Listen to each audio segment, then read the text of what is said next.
So, ayun, papunta kami ngayon ng Pier 1. Doon kami sasakay ng barko papuntang Tagbilaran. And ang sabi sa amin is yung travel time will be 4 to 5 hours. And sa pamasahe naman, siguro nagre-range siya ng 5,000 pesos pag pick up yung sasakyan mo. So, hindi ko pa sure kung magkano yung exact amount kasi since wala pa kaming ticket. But then, i-update ko na lang kayo once na nakabili na kami ng ticket at once na nakasampa na kami ng barko. So, ayun, sinisipon yung baby ko or yung bunso ko. Swimming kasi siya kanina. So, yun lang. Hello guys, so nandito na kami sa Pier 1 ng Cebu and travel update. May 30 minutes pa pero since puno na yung barko, hindi na kami makakasakay. So bali ang biyahe na lang namin is yung Tubigon.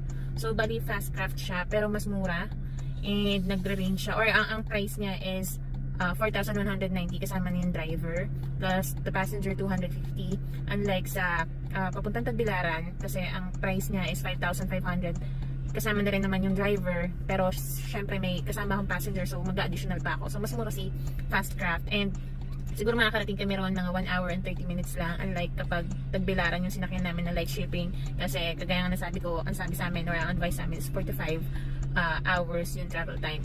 So ayun, update ko na lang ulit kayo. Very early on, there was Pwede na rin. Abante lang. Pasok na hindi pa? Pasok na. Abante lang daw.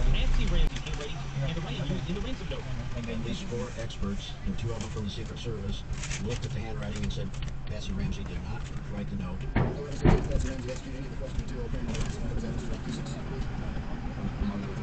a document analyst for the United States Secret Service, right? Kaya natakot.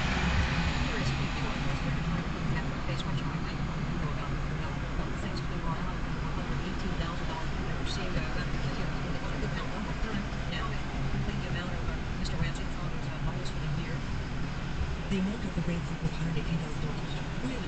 It turns out that the ransom was nothing. The $72 bonus amount, $118,700.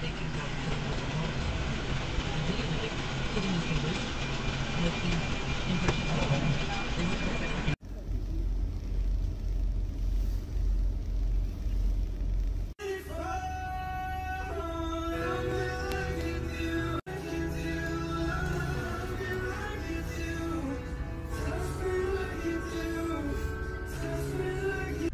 In 600 meters, turn left onto Tubigon Market Road.